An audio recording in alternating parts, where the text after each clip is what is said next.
दूसरी भूमिका याग्वानी जी से अनुरोध करना चाहूँगा। हमारे शिक्षकों को और शिक्षक प्रशिक्षकों को, प्रशिक्षु शिक्षकों को जो है जो आपका विषय है, जो आपने चयन किया हुआ है, उस पे जो है लोगों को जो है उनका ज्ञानवर्धन, उनका मार्गदर्शन करने का कष्ट करें। भूमिका जी।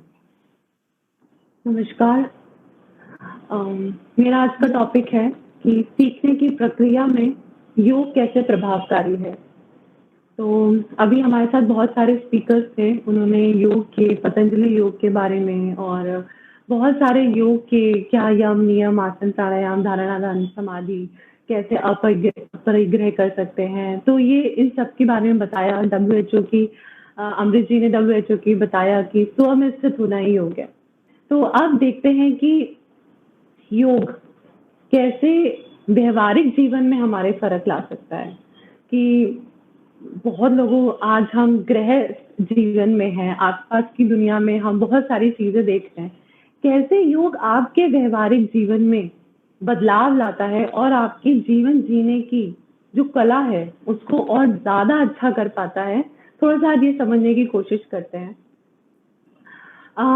सीखने की प्रक्रिया ये पूरी लाइफ, पूरे जीवन का प्रोसेस है। तो इसमें कोई एक तो कुछ टाइम तक तो सीखने की प्रक्रिया नहीं चलती है। हम अपनी अंतिम सांस तक सीखते रहते हैं और हम किसी से भी सीखते रहते हैं। यहाँ पे बात करते हैं आज, क्योंकि हम आपके साथ जुड़े हैं, तो हम स्टूडेंट्स की बात करते हैं कि कैसे स्टूडेंट्स योग के माध्यम से अपनी स्टडीज पे और अच्छा, अपने रिजल्ट को और अच्छा कैसे कर सकते हैं। तो स्टडीज करने के लिए, पढ़ने के लिए हमें क्या चाहिए? हमें क्या ऐसी चीजें चाहिए जो हमें जो पढ़ने में हमारी मदद करती हैं? Books, copy, pen, teacher, school को, ये सब आपके पास है। पर उसके बाद क्या आता है योग में? आपके पढ़ने में आपको क्या चाहिए? क्या चाहिए होता है? Focus, concentration. कहते हैं ना, ध्यान लगाओ, ध्यान लगाओ। क्या कहते हैं? फोकस करो, फोकस करो, फोकस। दूसरा आता है, आपके पास एक हेल्दी बॉडी होनी चाहिए। आपका बॉडी में अगर कहीं पेन होगा, कहीं पीड़ा होगी, तो मन नहीं लगता है, आप पढ़ नहीं सकते। अगर आप पढ़ भी लेते हैं तो बहुत ज्यादा रिटेंशन नहीं होता है, आसानी से नहीं पढ़ पाते हैं। और क्या चाहिए हमें बॉडी में? हमें अपने शरीर में क्या चाहिए? प्राण चाहिए, एनर्जी चाहिए। एनर्जी, प्राण, जो कहते हैं ना, प्राण हमारे शरीर में है। ऐसे सुनते भी हैं कि फला इंसान के प्राण चले गए। तो क्या है प्राण? It's a energy, life force, subtle energy. प्राण की जरूरत होती है। और हमें क्या चाहिए? प्राण के साथ हेल्दी बॉडी हो गई, फोकस हो गया, प्राण चाहिए, ये तीनों चीजें। अब क्वेश्चन आता है कि, और यहाँ पे वो लोग भी अपने आप को रिलेट कर सकते हैं जो लोग वर्किंग हैं और फिर भी वो अपनी एकेडमिक्स को, अपनी रीडिंग को आगे बढ़ाते रहना चाहते हैं। तो यहाँ पे हर एक इंसान कनेक्ट करने की कोशिश करिएगा कि जब हमारी लाइफ में क्वेश्चन आता है कि टाइम लिमिटेड है। जब से हम छोटे होते तब से सोचते बड़े हो जाएंगे तो ये करेंगे, बड़े हो जाएंगे तो ये करेंगे। पर देखा कि जैसे जैसे जैसे बड़े हुए, जिम्मेदारियां बढ़ती चली गई। टाइम, समय उतने ही 24 घंटे हैं, 24 आवर्स ही हैं।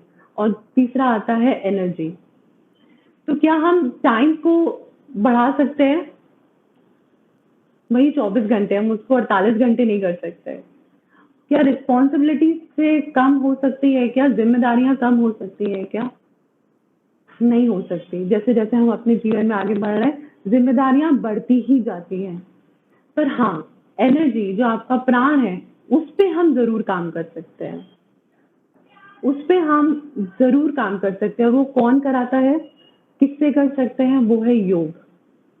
तो एक एग्जाम्पल के साथ समझते हैं कि जब आप, सपोज आपका कोई दोस्त है या आपका कोई ऐसा इंसान, कोई ऐसा व्यक्ति जिसे आप बड़ा प्यार करते हैं, बड़ा पसंद करते हैं और जिसकी कंपनी में रहना आपको बहुत पसंद है।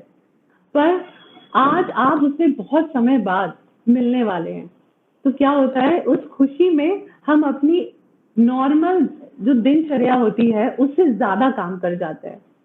और अगर सपोज आप ऑफिस में या कहीं और है, किसी ने कुछ बोल भी दिया कि अरे ऐसे कर दिया तुमने, तो हम क्या करते हैं, इग्नोर करते हैं। अरे आज मेरा मूड बहुत अच्छा है, आज तो मैं इसको इग्नोर करो, आज तो मैं अपने दोस्त से या उस व्यक्ति से मिलने वाला हूँ या मिलने वाली हूँ।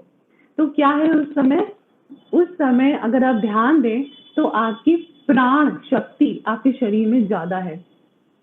तो प्राण शक्ति जब जैसे ज्यादा हो जाती है, हम अपनी एफिशिएंसी को, वर्क एफिशिएंसी को बढ़ा देते हैं। हम जो भी काम कर रहे हैं उसको और अच्छे से कर पाते हैं, है ना। तो ये छोटा सा एग्जाम्पल था एनर्जी को लेकर के। प्राण आ गया, एनर्जी आ गई, मन अच्छा हो गया, शरीर स्वस्थ हो गया। और अब आता है पढ़ते टाइम, जब हम बुक्स खोलते हैं और पढ़ते हैं, अरे थोड़ा सा पढ़ने के बाद क्या आता है, अरे ये काम रह गया था, अरे उसने ये बोला, अच्छा अभी कितने चैप्टर पढ़े हैं, पलट के देखने लगते हैं कितने पढ़े हैं। क्या हो गया, मन क्या चला गया, फ्यूचर में चला गया कि अब क्या, कितने पेजेस बचे हैं, अभी कितना पढ़ना बाकी है, या अभी इसके बाद क्या करना है, मैं वहां जाऊंगा, मुझे ये काम करना है। या फिर पास्ट में जाते हैं, अरे उसने ऐसे बोल दिया था। मन क्या होता है, पेंडुलम की तरह पास्ट फ्यूचर में चलता रहता है। पर असल में आपका जो फोकस है वो कहाँ पर होना चाहिए, प्रेजेंट मोमेंट। अब प्रेजेंट मोमेंट कैसे आएगा, प्रेजेंट मोमेंट आएगा जब आप अपनी श्वासों पर काम करेंगे, क्योंकि हमारी श्वास और हमारा मन एक दूसरे से इंटरलिंक है। आपने देखा होगा कि जब आपका कभी प्यार में होते हैं तो कितनी कैसी सांस चलती है, और जब गुस्से में होते हैं तो कैसे सांस तेज चलती है। तो अब मन पे हमने ये सब तो समझ लिया है आज तक कि मन पे काम करना ना थोड़ा सा डिफिकल्ट है, समझाना उसको थोड़ा सा चैलेंजिंग है, पर हम अपनी सांसों पे काम कर सकते हैं। तो योग में हम क्या करते हैं, अपने शरीर के साथ अपनी सांसों को सिंक करते हैं, उसको एक लिंक करते हैं। तो आपका शरीर, आपकी सांस और आपका मन तीनों एक हार्मनी में है, एक इस प्रेजेंट मोमेंट में है। और जब हम ये प्रैक्टिस करना स्टार्ट कर देते हैं कुछ मिनट के रोज के योग अभ्यास के साथ, तो आप देखते हैं कि आपके नेचर में काफी चेंजेस आने लग गए हैं। आपकी वर्क एफिशिएंसी बढ़ जाती है, आपका पॉजिटिव रहना, किसी को हमेशा सुनने में आता है, अरे पॉजिटिव रहो, अच्छा सोचो। अब भाई माइंड में इमोशनल गार्बेज है, आपके भावनात्मक कचरा है, वो कहाँ जाएगा, वो कैसे निकलेगा, नहीं समझ आता। जीवन में कई सारी परिस्थितियां आती हैं, उस समय कैसे मन को एकदम प्रोत्साहित रखे, उस समय आता है आपका जो यूज आता है, वो आता है योग का।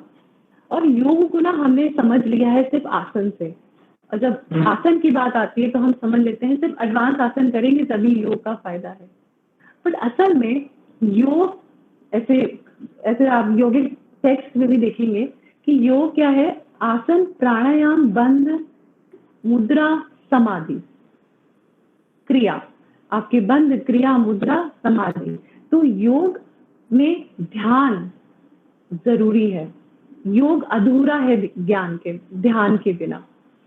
तो जब भी आप करें, ये मेरा पर्सनल अपना खुद का अनुभव है, जब मैं अपना सेकेंड पोस्ट ग्रेजुएशन कर रही थी योग से, तो पढ़ाई में बहुत गैप आ गया था। फर्स्ट पोस्ट ग्रेजुएशन से सेकेंड पोस्ट ग्रेजुएशन में काफी गैप आ गया था। अब आपने ये भी देखा होगा कि एक टाइम तक जब आप बहुत सारा काम करते रहे तो क्या हो जाता है, माइंड सैचुरेट हो जाता है, बॉडी सैचुरेट हो जाती है कि अब लगता है अब माइंड में कुछ नहीं जा रहा, अब कुछ भी करो अंदर ये ब्लैंक हो गया, ये स्टॉप हो गया है। और हम क्या करते हैं उस टाइम पे, किसका सहारा लेते हैं, चाय। उस समय क्या सहारा लेते हैं, फूड। उस समय क्या करते हैं, हम कोई या टीवी देखेंगे या स्क्रीन टाइम करेंगे या कुछ किसी से बात करेंगे। तब अगर आप ध्यान को, योग को अपने जीवन का पार्ट बनाते हैं, तो ये जो सैचुरेशन का टाइम अगर आपका इतना है, वो एक्सपैंड होकर के इतना हो जाता है। तो ये आपका क्या हो जाता है, वर्क एफिशिएंसी बढ़ जाती है। आप जिस समय जो कर रहे हैं वो आप 100% कर पाते हैं। आपका मन इधर उधर पेंडुलम ना बन के उसी समय काम करना, और आपकी एफिशिएंसी बढ़ जाती है, क्लैरिटी ऑफ माइंड बढ़ जाता है, डिसीजन लेने की पावर बढ़ जाती है। कि क्यों, क्योंकि जब आप मन से शांत है, शरीर से आप हल्का महसूस कर रहे हैं, मन से आप शांत हैं, तो आप जो भी काम करेंगे, आपका अंदर का वातावरण, अंदर की जो है आपका पूरा वातावरण, पूरा एनवायरनमेंट, वो क्या होगा, बाहर की ओर रिफ्लेक्ट होगा। और आप खुद, ना सिर्फ खुद के साथ आप जस्टिस कर रहे हैं, ना खुद के साथ आप अच्छा कर रहे हैं, आप जहाँ जाएँगे, आप उन सब लोगों को प्रभावित करेंगे। तो मैं एक छोटे से एग्जाम्पल के साथ समझाने की कोशिश करती हूँ, कैसे योग से, ध्यान से, आसन, प्राणायाम से, कैसे आप लोगों को आप इंस्पेक्ट कर देते हैं। एग्जाम्पल लेते हैं कि सचिन तेंदुलकर है, सब क्रिकेट फैन होंगे, अगर नहीं भी है तो सचिन को खेलते हुए देखा होगा, सचिन तेंदुलकर को।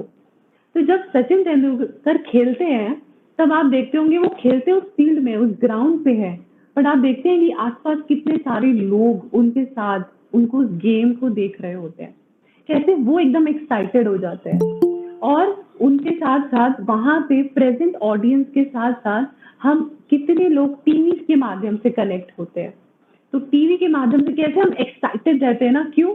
क्योंकि वहां पे सचिन तेंदुलकर उस फील्ड में अपना 100% दे रहे होते हैं। तो वैसे ही जब हम योग अभ्यास करते हैं, हमें अपना 100% देना आ जाता है।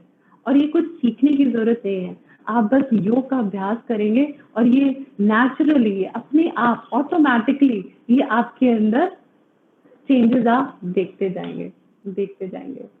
तो इसी के साथ मैं यहाँ पे विराम लेती हूँ, और thank you so much for inviting me और इस टॉपिक पे बात करने के लिए। Thank you. बहुत-बहुत धन्यवाद भूमिका जी आपका, शॉर्ट नोटिस पे हमारे इनविटेशन को एक्सेप्ट करने के लिए और बहुत ही सुंदर और बेहतर तरीके से इस टॉपिक को हमारे शिक्षक संवर्ग तक पहुंचाने के लिए कि कैसे हम लाइफ के डिफरेंट स्टेजेस में लर्निंग में डिफिकल्टीज फेस कर सकते हैं। हम काफ़ी सारी चीज़ें एक साथ सीखना चाहते हैं, बट बहुत सारे ऐसे ऑब्स्टेकल्स आते हैं, हिंड्रेंस आते हैं जिनको ओवरकम करना मुश्किल लगता है और हम कहीं भी एक जगह अपना फोकस नहीं रख पाते हैं। तो आपने स्वयं के एग्ज़ाम्पल से और भी दूसरे उदाहरणों से जो ये बात इतने सुंदर तरीके से प्रस्तुत की, इसके लिए आपका बहुत-बहुत धन्यवाद। और आपके साथ हमारी योग से जुड़ने की शुरुआत इस वर्ष से शुरू हुई है और आशा करते हैं कि आपके साथ ये साथ बना रहेगा। Thank you so much.